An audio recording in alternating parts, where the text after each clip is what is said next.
제가 말씀 다시 한번 봉독해 드리겠습니다. 마태복음 7장 24절부터 27절 말씀. 오늘 우리에게 주시는 하나님의 말씀 마태복음 7장 24절부터 27절의 말씀.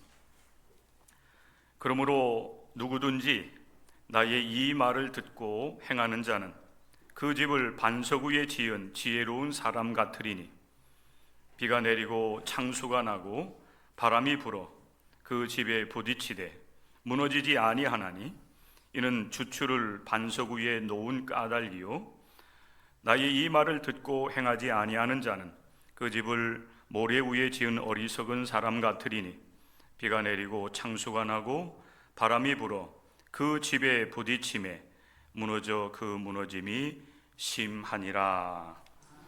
이는 살아계신 하나님의 말씀입니다. 아멘. 오늘 참 좋은 날입니다. 우리 동광교회 우리 성도들에게 있어서 가장 복 있는 날, 교회가 창립되고 또 이곳에서 이제 복음이 선포될 수 있도록 우리 하나님께서 계획하시고 그 일을 이루어 주신 참으로 복 있는 날입니다. 이 날을 여러분들이 기뻐하면서 하나님께 영광을 올려드릴 수 있는 하나님의 거룩한 백성들이 될 수 있기를 바랍니다. 서정주 시인의 국화옆에서라고 하는 시가 있습니다. 오늘 제가 이 시를 먼저 낭독해 드리도록 하겠습니다. 한 송이 국화꽃을 피우기 위해 봄부터 소쩍새는 그렇게 울었나 보다. 한 송이의 국화꽃을 피우기 위해 천둥은 먹구름 속에서 또 그렇게 울었나 보다. 그립고 아쉬움에 가슴 조이던 먼 젊음의 뒤안길에서 이제는 돌아와 거울 앞에 선 내 누님같이 생긴 꽃이여, 노란 내 꽃잎이 피려고 간밤에 무서리가 저리 내리고 내게는 잠도 오지 않았나 보다. 한 분도 여기에 아멘 하는 분이 없어서 감사합니다. 여러분들이 잘 듣고 있다고 하는 그런 사실인 것 같아요. 서정주 시인은 한 송이의 국화꽃을 피우기 위해 봄부터 소쩍새는 그렇게 울었나 보다. 또 그 다음 연에 보면 한 송이의 국화꽃을 피우기 위해 천둥은 먹구름 속에서 또 그렇게 울었나 보다, 이렇게 읊고 있습니다. 오늘 우리가 창립기념주일을 맞이하면서 이 식구를 이렇게 옮겨봐도 좋겠다는 그런 생각, 엉뚱한 생각을 해봤습니다. 동광교회를 창립하시기 위해 옛적부터 예수 그리스도는 그렇게 울었나 보다. 십자가에서 고난당하시며 아파하셨고 또 마지막 순간 이제 이 땅 위에서의 마지막 생애를 이제 마감하면서 나의 하나님 어찌하여 나를 버리셨나이까.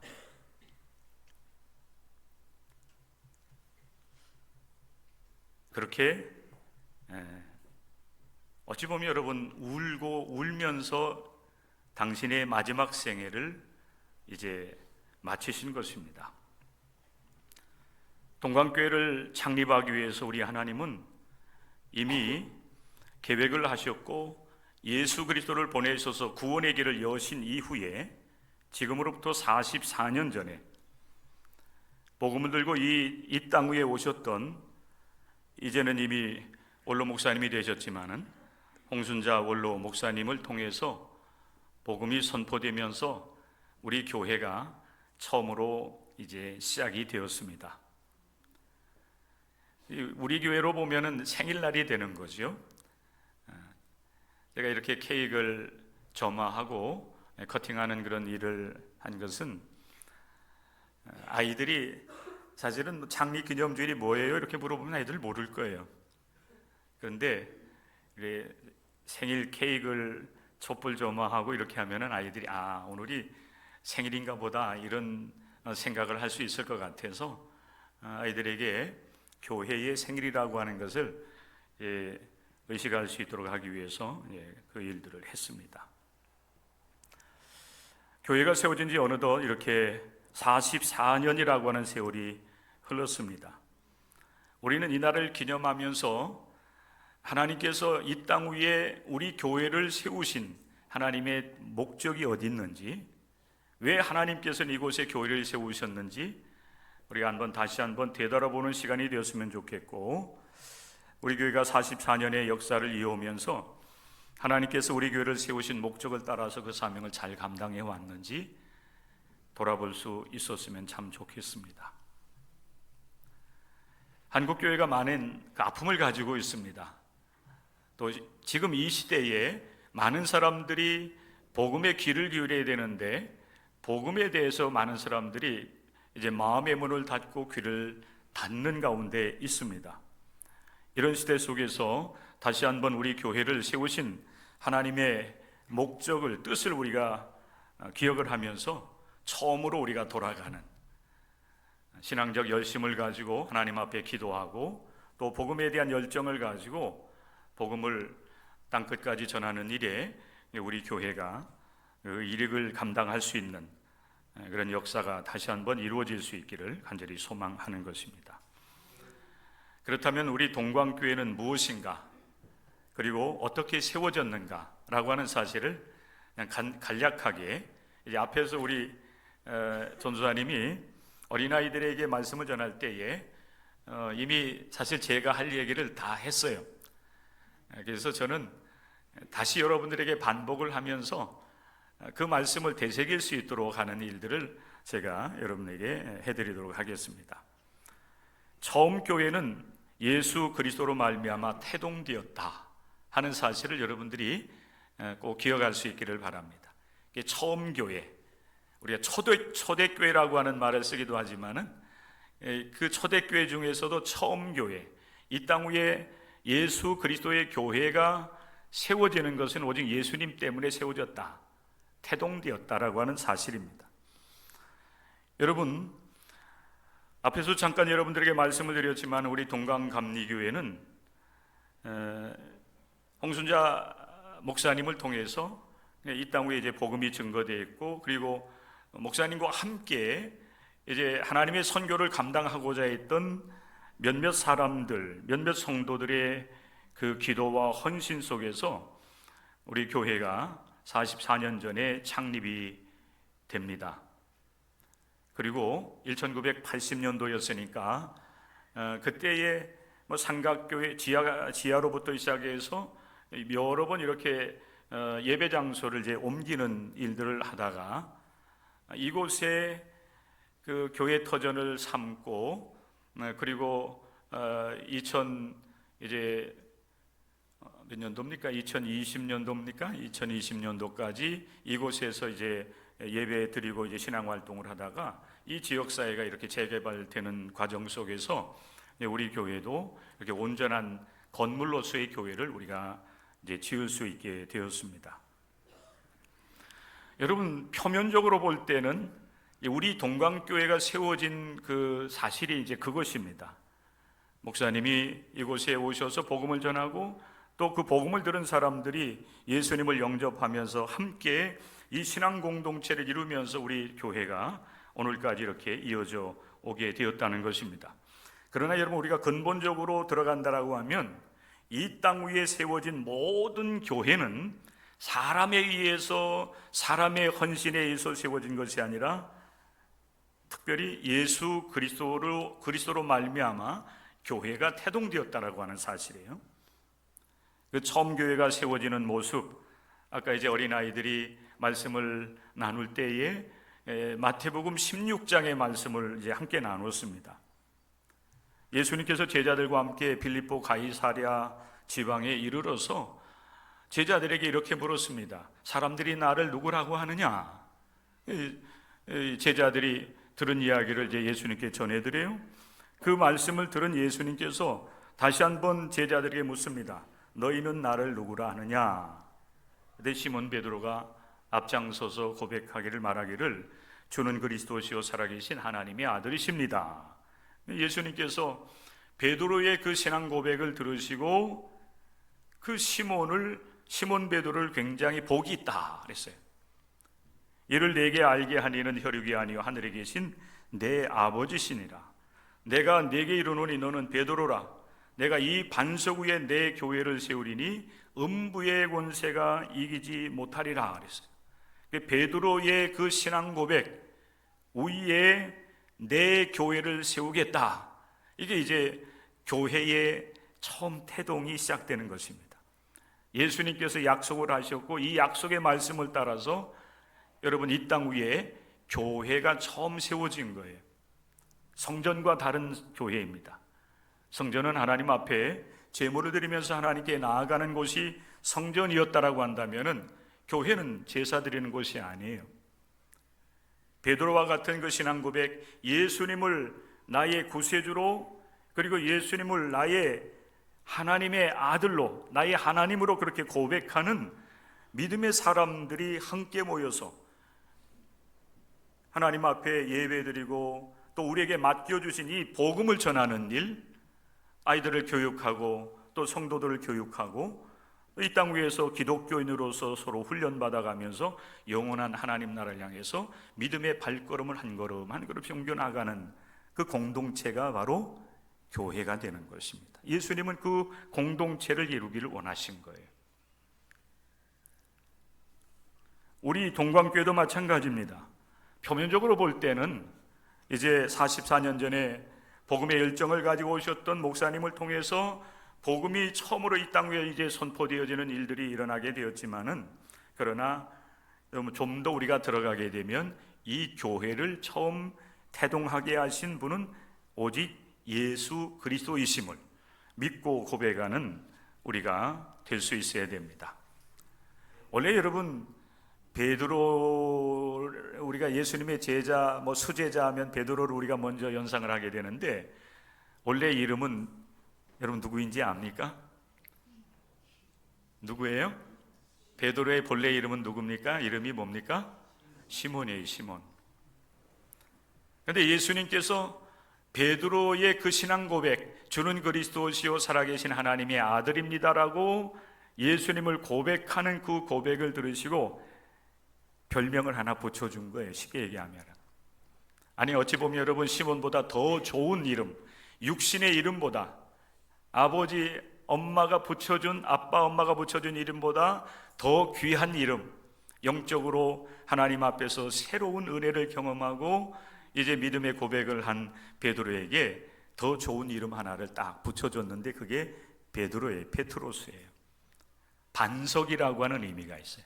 여러분 반석은 이렇게 넓고 평평한 그런 큰 바위를 우리가 반석이라고 얘기합니다. 그 반석 위에 그 믿음의 고백 위에 내 교회 예수 그리스도의 교회를 세우시겠다. 그 약속을 따라서 여러분 신앙 공동체가 이루어지고 처음 교회가 이 땅 위에 태동이 된 것입니다. 우리 동광교회도 마찬가지예요. 복음을 가지고 오셔서 복음을 전했던 목사님의 그 마음속에도 동일하게 이 믿음의 고백이 있었던 것입니다. 그리고 이 믿음의 고백을 이제 함께하는 성도들이 한 사람 두 사람 모여지면서 동광교회라고 하는 이 신앙 공동체가 형성되어져서 오늘에까지 여러분 이어오게 된 거예요. 바라는 것은 여러분의 신앙 속에 이 가장 소중한 믿음의 고백, 예수님이 나의 구세주가 되신다. 내 모든 죄를 사하시고 나를 얽어매고 있는 모든 악한 것으로부터 나를 자유하게 해주셔서 다시 하나님을 알고 하나님의 백성으로 살아갈 수 있게 하셨다고 하는 이 믿음의 고백, 오늘 특별히 이 창립주일 예배를 드리는 여러분의 심령 속에 다시 한번 그 마음 깊은 곳에서 우러나올 수 있는 은혜가 여러분 가운데 함께하기를 주님의 이름으로 간절히 축원합니다. 그리고 그 믿음의 고백을 오늘 이 아침에 아침은 아니군요, 그죠? 오늘 이 시간에 여러분 우리가 다 함께 이 믿음의 고백을 드렸으면 좋겠습니다. 그냥 저를 따라서 하는 것이 아니라 여러분 마음 중심에서 우러나오는 이 믿음의 고백, 주는 그리스도시요 살아계신 하나님의 아들이십니다. 이 고백을 우리 다 함께, 내가 제일 큰 목소리로 고백하겠다라고 하는 그런 믿음의 용기를 내셔서 함께 고백하는 시간을 갖도록 하겠습니다. 같이 고백합니다. 주는 그리스도시요 살아계신 하나님의 아들이십니다. 할렐루야. 주는 그리스도시요 살아계신 하나님의 아들입니다. 우리 모든 기독교인들이 일평생 여러분 이 예수님, 예수 그리스도라고 하는 이 이름 잊지 말아야 되고, 이 이름을 통해서 우리의 신앙의 고백을 할 수 있어야 돼. 예수님, 당신은 나의 구세주가 되십니다. 당신은 나의 하나님이십니다. 그런데 오늘 여러분 마태복음 7장 24절 이하 이제 이 산상수훈을 결론 짓는 말씀을 하시면서 또 결론적으로 우리에게 주신 말씀이 뭔가 하면은, 예수님은 우리의 인생도 반석 위에 집을 짓는 것과 같아 말씀을 하고 계세요. 우리가 살아가는 우리의 삶도 이 반석 위에 집을 짓는 지혜로운 사람이 되어야 된다. 24절의 말씀입니다. 그러므로 누구든지 나의 이 말을 듣고 행하는 자는, 이 말은 예수님의 말씀이에요. 예수님께서 마태복음 5장 1절부터 팔복에 대한 말씀, 그리고 쭉 주셨던 아주 소중한 말씀들, 이 산상수훈의 말씀을 듣고 행하는 자는 그 집을 반석 위에 지은 지혜로운 사람과 같다 그랬어요. 여러분, 여기 이 집이라고 하는 것은 예수님께서 말씀하시는 의미가 뭔가 하면은 인생이, 우리의 삶이에요. 여러분들이 이 땅 위에 태어나서 한평생의 삶을 살아가잖아요. 그 인생의 집을 어디에 져야 되냐면 반석 위에 져야 된다는 거예요. 반석은 여러분 넓고 튼튼한 평평한 그런 여러분 바위를 얘기하는 거예요. 거기에다가 여러분 우리의 집의 기초를 세운다라고 한다면은 그 이후에 비가 내리고 창수가 나고 그리고 바람이 불어서 그 집에 부딪힌다 할지라도 그 집은 기초가 든든하게 세워졌기 때문에 결코 무너질 수가 없습니다. 그런데 여러분, 인생이 사람들이 어리석게도 반석이 되시는 우리 주님께 여러분 인생의 기초를 두고서 인생을 살아가기보다는 어리석게도 반석이 아니라 모래 위에 집을 짓는 사람들이 있다는 겁니다. 모래 위에 집을 짓는 사람들이 있어요. 이 모래라고 하는 것은 여러분 부실하잖아요. 부실한 기초 위에 집을 짓게 되면은 그 집은 비가 내리고 창수가 나고 바람이 불어서 그 집에 부딪히면은 모래 위에 집은 금방 무너져 내릴 수밖에 없어요. 그런데 예수님이 말씀하시기를 그 무너짐이 심하리라 그랬어요. 요즘 이렇게 우리가 세계 곳곳의 소식들을 텔레비전이라든지 인터넷이라든지 이런 것을 통해서 우리가 많이 접하게 되는데, 요즘 기후 위기로 인해 가지고 곳곳에서 이상한 그런 이 많은 현상들이 나타납니다. 겨울인데도 비가 내리기도 하고 뭐 그런 현상이 나타나요. 그리고 이 태풍이라든지 허리케인, 미국 보면은 그 허리케인이라고 해서 우리로 얘기하면은 큰 소용돌이 치는 그런 엄청난 그런 그 바람이 있어요. 우리나라도 예전에 보면은 작게 이렇게 소용돌이 치는 것을 보면서 용이 올라간다는 그런 얘기를 이제 종종 했었는데, 그거하고는 비교가 되지 않아요. 태풍은 바람이 빠르기도 하고 강하여서 이렇게 훅 지나가면 이제 피해를 그래도 좀 덜 이제 입을 수가 있는데, 이 허리케인이라고 하는 바람은 완전히 그 회오리 바람을 치면서 동네를 그냥 휩쓸고 지나가게 되는데, 미국은 보니까 특별히 이제 그 허리케인이 많이 이제 일어나는 곳에 있는 그런 집들이 우리나라처럼 이렇게 기초를 튼튼히 하고 철근 콘크리트로 이렇게 집을 짓지 않아요. 보니까 뭐 이렇게 나무로 많이 짓네 보니까요. 정확하게 뭐 제가 보지는 못했지만은 이 허리케인이 지나가고 난 그런 초토화된 그런 마을을 이렇게 방송을 통해서 뉴스를 통해서 이렇게 비춰주는 것을 보면은 대부분의 집들이 다 완전히 날아가 버려, 부서지고 날아가 버리고. 왜 그럴까요? 예전에는 그런 뭐 큰 태풍이라든지 허리케인과 같은 그런 바람들이 일어나지 않기 때문에 아마 좋은 그 해변가에다가 그냥 아름다운 그런 집을 이렇게 지은 것 같아요. 그런데 이제는 이 기후 위기가 이렇게 도래하면서 그런 허리케인과 같은 그런 큰 바람들이 일어나면서 온 집을 그냥 부숴버리고 날아가 버리게 만드는 그런 일들을 하는 것입니다. 우리가 인생을 살아가며 있어서 우리 인생의 인생을 어디에다가 기초를 두고서 우리의 삶을 살아갈 것인가? 예수 그리스도이십니다. 교회의 기초가 예수 그리스도인 것처럼 우리 기독교인들이, 또 우리 기독교인뿐만 아니라 모든 사람들이 마찬가지. 모든 사람들은 그 인생을 살아감에 있어서 예수님 알지 못하고 예수님 없이 살아간다고 하는 것은 참으로 어리석은 것이다. 모래 위에 집을 지은 사람과 같다. 마지막 날 하나님의 심판이 임할 때에 그들은 하나님의 심판을 견디지 못하게 될 것이라고 예수님 말씀을 하십니다. 여러분, 이 반석은 예수님의 말씀이에요. 여러분들이 인생을 살아갈 때 가장 관심을 갖고 귀를 기울여야 될 것이 뭔가 하면은 예수 그리스도의 말씀, 특별히 여러분들이 기독교인으로 삶을 살아가기를 원한다라고 하면은 마태복음 5장부터 7장에서 예수님께서 가르쳐 주신 이 소중한 보화와 같은 귀한 말씀 여러분들이 읽고 묵상하고 그 말씀을 따라서 여러분들이 삶을 살아가야 이 땅 위에서도 여러분들이 참된 기독교인이 될 뿐만 아니라 마지막 날 우리 하나님 앞에 서게 될 때에 마지막 심판도 여러분들이 이제 심판에서 여러분이 타서 멸망을 당하는 것이 아니라 하나님 앞에 인정받고 우리가 여러분 영원히 소망하는 하나님 나라를 이제 우리가 들어가게 되는 마지막 순간에 믿음으로 하나님 앞에 인정받는 사람들이 될 수가 있다는 것입니다.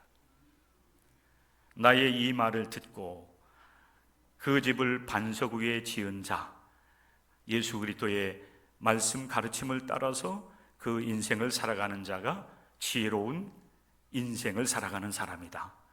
반석 위에 집을 지은 사람과 같은 인생을 살아가는 사람이다라는 사실을 여러분들이 기억할 수 있기를 바랍니다.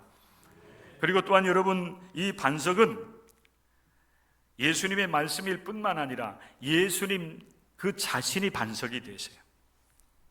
예수님이 반석이 되세요. 여러분의 인생에 가장 소중한 동반자가 되시고 여러분의 도움이 되시고 여러분의 구원이 되시는 분이 바로 예수 그리스도이세요. 시몬이 예수님께 믿음의 고백을 함으로 인해서 예수님으로부터 반석이라고 하는 별명, 아주 좋은 별명을 얻었지만은 진정한 반석은 예수님이세요. 따라서 하시기 바랍니다. 진정한 반석은 오직 누구이십니까? 예수 그리스도이십니다. 진정한 반석은 오직 예수 그리스도. 그렇기 때문에 시편 18편 1절부터 3절의 말씀, 오늘 이 말씀만 여러분들에게 드리고 말씀을 줄이려고 합니다. 잘 기억하십시오. 예수님은 나의 반석이 되시는데 시인은 어떻게 여러분 하나님을 고백하고 있는가? 이 고백이 바로 여러분 우리의 고백이 되어야 될 줄로 믿어요. 나의 힘이 되신 여호와여, 내가 주를 사랑하나이다. 여호와는 나의 반석이시요 나의 요새시요 나를 건지시는 이시요 나의 하나님이시요 내가 그 안에 피할 나의 바위시요 나의 방패시요 나의 구원의 뿌리시요 나의 산성이시로다. 내가 찬송 받으실 여호와께 아뢰리니 내 원수들에게서 구원을 얻으리로다. 이렇게 찬양하면서 여러분 고백을 하고 있습니다. 예수님이 우리 인생의 진정한 반석이 되셔서 내 의지가 되시고 나의 도움이 되시고 무엇보다도 우리를 구원하시며 영원한 하나님 나라까지 우리를 이끌어 가실 분임을 기억하면서 이 반석이신 주님과 함께 여러분의 하루하루의 삶, 여러분의 일생을 살아가는 하나님의 거룩한 백성들이 다 되시기를 주님의 이름으로 간절히 부탁을 드립니다.